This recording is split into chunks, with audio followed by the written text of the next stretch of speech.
అందరికీ నమస్కారం. ఈ ఆసక్తికరమైన కథా విశ్లేషణకు స్వాగతం. జనరల్గా మనకి ఎన్నికలు అనగానే మైకుల మోతలు, భారీ ప్రచారాలు, దేశాన్ని మార్చేసే పెద్ద సునామీ లాంటివి గుర్తొస్తాయి, అవునా? కానీ ఆ సునామీని సృష్టించేది, ఆ మహాసముద్రాన్ని నింపేది ఒక్కొక్క నీటి బొట్టే అన్న విషయం మనం తరచూ మర్చిపోతుంటాం. ఈరోజు మనమొక చిన్న ఊర్లో జరిగిన ఒక కథను డీకోడ్ చేయబోతున్నాం. ఒకే ఒక్క ఓటుకుండే పవరేంటి, ఆ ఒక్క ఓటు వెయ్యకపోవడం వల్ల జరిగే కంటికి కనిపించని డ్యామేజ్ ఎలా ఉంటుందో ఈ విశ్లేషణలో మనం చాలా క్లియర్గా తెలుసుకుందాం. సో వినడానికి రెడీగా ఉన్నారా? ముందుగా మనం ఒక ముఖ్యమైన ప్రశ్నతో స్టార్ట్ చేద్దాం. ఒక సమాజంలో కేవలం ఒకే ఒక్క ఓటును పట్టించుకోకపోతే ఏం జరుగుతుంది? మన దేశంలో ఉన్న లక్షలాది మంది ఓటర్లలో లేదా ఒక ఊరిలో ఉన్న వేలాది మందిలో నేనొక్కడిని ఓటు వెయ్యకపోతే వచ్చే నష్టమేంటి? వినడానికి ఇది చాలా సింపుల్ క్వశ్చన్ లాగే అనిపించవచ్చు. ఎందుకంటే ఒక పెద్ద జనసమూహంలో మన ఓటుకు పెద్దగా వాల్యూ ఉండేమో అన్న ఫీలింగ్ చాలామందిలో ఉంటుంది. కాని ఆ నాకెందుకులే అనే ఆలోచన, ఎన్నికల పట్ల చూపించే ఆ నిర్లిప్తత ఎలాంటి అదృశ్యమైన అలజడులను క్రియేట్ చేస్తుందో ఇప్పుడు మనం డీటెయిల్డ్గా అర్థం చేసుకుందాం. ఈ స్టోరీని అర్థం చేసుకోవడానికి ఫస్ట్ మనం ఒక అందమైన పచ్చని పల్లెటూరిని ఊహించుకుందాం. ఎలక్షన్ టైం రానే వచ్చింది. ఊరంతా ఒకటే పండగ వాతావరణం. ఎక్కడ చూసినా ఎన్నికల ప్రచారాలు, నాయకుల వాగ్దానాలతో ఊరు హోరెత్తిపోతుంది. ప్రజలైతే ఫుల్ జోష్లో ఉన్నారు. ఎందుకంటే ఆ ఊరికి చాలా కాలంగా కొన్ని డ్రీమ్సున్నాయి. ఎవరైనా ప్రాణాపాయ స్థితిలో ఉంటే కాపాడే ఒక మంచి ప్రభుత్వ హాస్పిటల్ వస్తుందని, రైతులు పండించిన పంటను సిటీకి తీసుకెళ్లడానికి ఒక పక్కా రోడ్డు వేస్తారని, పొలాలకు సరిపడా నీళ్ళిస్తారని చాలా ఆశలు పెట్టుకున్నారు. ఈసారైనా మన ఊరి తలరాత మారదా అనే ఒక రకమైన ఎగ్జైట్మెంట్ ప్రతి ఒక్కరి కళ్లలోనూ కనిపిస్తుంది. ఎగ్జాక్ట్గా ఇక్కడే ఒక చిన్న కాని చాలా డేంజరస్ అయిన ఆలోచన మొదలవుతుంది. పోలింగ్ రోజున ఊళ్ళో వాళ్లందరూ క్యూలైన్లలో నిలబడి ఓట్లు వేస్తుంటే ఓటు హక్కున్న ఒక వ్యక్తికి మాత్రం ఒక డౌటొస్తుంది. నా ఒక్క ఓటుతో ఏమవుతుందిలే?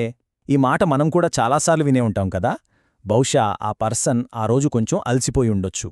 లేదా నేను ఓటు వేసినా వెయ్యకపోయినా గెలిచేదెవరో ముందే ఫిక్స్ అయిపోయిందిలే అనే ఒక నిరాశలో ఉండి ఉండొచ్చు. ఏదేమైనా నేనొక్కడిని వెళ్ళకపోతే ఈ ఊరికొచ్చే నష్టం ఏమీ లేదులే అని డిసైడ్ అయిపోయి ఇంట్లోనే ఉండిపోతాడు. వినడానికి ఇది చాలా నార్మల్గా అనిపిస్తుంది కదా.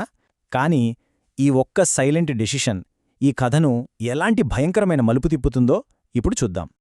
Okay, let's dive into this. ఒక వ్యక్తి ఓటు వేయకూడదని తీసుకున్న ఆ నిర్ణయం ఎంత సైలెంట్గా ఒక పెద్ద విపత్తుకు దారితీస్తుందో ఈ స్టెప్స్ ద్వారా చూద్దాం. ఈ ప్రాసెస్ అంతా ఎలాంటి సౌండ్ లేకుండా జరిగిపోతుంది. ఫస్ట్, ఎలక్షన్స్ అంటే పెద్దగా ఇంట్రెస్ట్ లేకపోవడం. ఆ తర్వాత అది ఓటు వెయ్యకపోవడం అనే ఒక యాక్షన్ లాగా మారుతుంది. ఫైనల్గా ఆ రోజంతా అయిపోయాక బ్యాలెట్ బాక్స్ మూతపడుతుంది. పైకి చూస్తే ఇదంతా ఎవ్వరికీ ఎలాంటి హాని చేయని ఒక చిన్న విషయంలాగే అనిపిస్తుంది. ఎలాంటి పేళ్లుండవు, అరుపులుండవు. కాని మూతపడిన ఆ బ్యాలెట్ బాక్స్లో ఎంతో కీలకమైన ఆ ఒక్క ఓటు మిస్ అయింది. అసలు డ్యామేజ్ అక్కడే స్టార్ట్ అవుతుంది. అండ్ ఇక్కడే స్టోరీ ఒక ఊహించని ట్విస్ట్ తీసుకుంటుంది. ఎలక్షన్ అయిపోయింది. ఊరంతా రిజల్ట్స్ కోసం కళ్ళు కాయలు కాచేలా వెయిట్ చేస్తోంది. కౌంటింగ్ పూర్తయింది, రిజల్ట్స్ వచ్చేశాయి. ఆ ఊరి బ్యాడ్ లక్ ఏంటంటే ఒక అసమర్థుడైన, స్వార్థపరుడైన నాయకుడు ఎలక్షన్స్లో గెలిచాడు. కాని ఇక్కడ అందరికీ షాకిచ్చే ఫ్యాక్ట్ ఏంటంటే ఆ నాయకుడు గెలిచింది వందలు వేల ఓట్ల తేడాతో కాదు, కేవలం ఒకే ఒక్క ఓటు మెజారిటీతో. అవును, జస్ట్ 1 ఓట్. ఇది ఎంత విషాదకరమంటే ఆ రోజు నా ఒక్క ఓటుతో ఏమవుతుందిలే అని ఇంట్లోనే ఉండిపోయిన ఆ ఒక్క వ్యక్తి తనకు తెలియకుండానే ఆ ఊరి భవిష్యత్తును డిసైడ్ చేసేశాడు. బ్యాలెట్ బాక్స్లో పడకుండా ఆగిపోయిన ఆ ఒక్క ఓటే ఇప్పుడు ఆ మొత్తం గ్రామం తలరాతను మార్చేసింది. సో ఇక్కడి నుంచి ఆ ఊళ్ళో బ్యాడ్ డేస్ స్టార్ట్ అవుతాయి. అఫ్కోర్స్ ఈ ఎఫెక్ట్ అంతా ఓవర్ నైట్లో జరిగిపోదు. ఇదొక స్లో పాయిజన్ లాంటిది.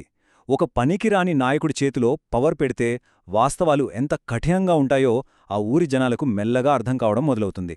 ఆస్పత్రి కడతారు, సాగునీళ్ళొస్తుంది అని వాళ్లు పెట్టుకున్న ఆశలన్నీ గాల్లో కలిసిపోతాయి. ఊరి డెవలప్మెంట్ కోసం వచ్చిన ఫండ్స్ అన్నీ పక్కదారి పడతాయి. మెయింటెనెన్స్ అసలే ఉండదు. ఒక చిన్న ఓటు మిస్ అవ్వడం వల్ల వచ్చిన రిజల్ట్ ఆ ఊరి మీద పడిన ఒక డార్క్ షాడోలా ఎలా మారిపోయిందో ఇప్పుడు జనాలకి క్లియర్గా ఎక్స్పీరియన్స్ అవుతోంది. అండ్ దిస్ బ్రిలియంట్లీ ఇలస్ట్రేట్స్ ఆ కొత్త నాయకుడి పాలనలో ఊళ్ళో ఉన్న బేసిక్ ఇన్ఫ్రాస్ట్రక్చర్ ఎంత దారుణంగా దెబ్బతిందో మనం ఇక్కడ స్పష్టంగా చూడొచ్చు. జనాల ఎక్స్పెక్టేషన్స్కి అక్కడున్న రియాలిటీకి అసలు సంబంధమే లేదు. ఒకప్పుడు ఇంటింటికి స్వచ్ఛమైన తాగునీరు వస్తుందని ఆశపడిన వాళ్లకి ఇప్పుడు చుక్క నీరుపుడ రాని ఎండిపోయిన కుళాయిలే దర్శనమిస్తున్నాయి. దీనివల్ల పాపం ఆడవాళ్లు ఒక్క బిందె నీళ్ల కోసం కిలోమీటర్ల కొద్ది నడవాల్సొస్తోంది. అలాగే మంచి పక్కా రోడ్లొస్తాయనుకుంటే కనీసం నడవడానికి కూడా వీల్లేని బురదగుంటల్లా మారిపోయాయి రోడ్లు. రైతులు వాళ్లు పండించిన పంటను బండిమీద మార్కెట్కి తీసుకెళ్లలేక నానా అవస్థలు పడుతున్నారు. ఇక కరెంటు పరిస్థితి మరీ దారుణం.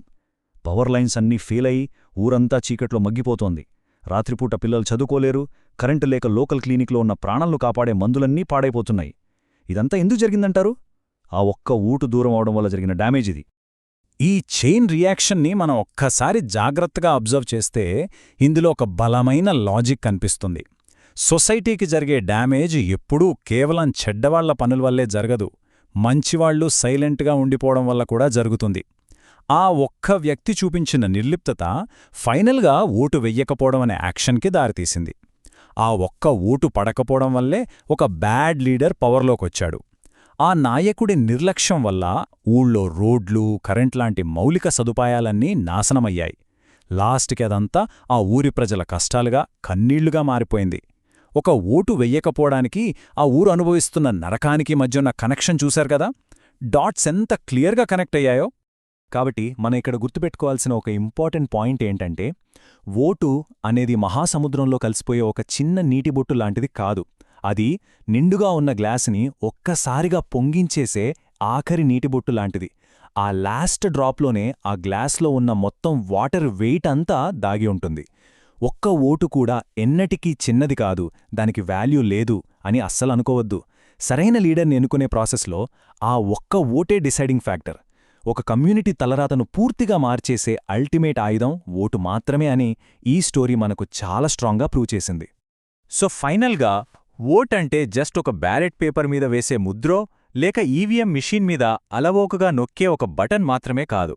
అది మన రేపటి భవిష్యత్తుకు వేసే గట్టి పునాది. ప్రతి పౌరుడు వాడుకునే ఈ ఓటు హక్కు రాబోయే తరాల తలరాతను, మన ఊరి డెవలప్మెంట్ని, అక్కడ నివసించే ప్రజల బ్రతుకుల్ని డిసైడ్ చేసే ఒక బ్లూ ప్రింట్. ఈ విశ్లేషణను ముగించే ముందు మీకందరికీ నాదొక చిన్న ప్రశ్న.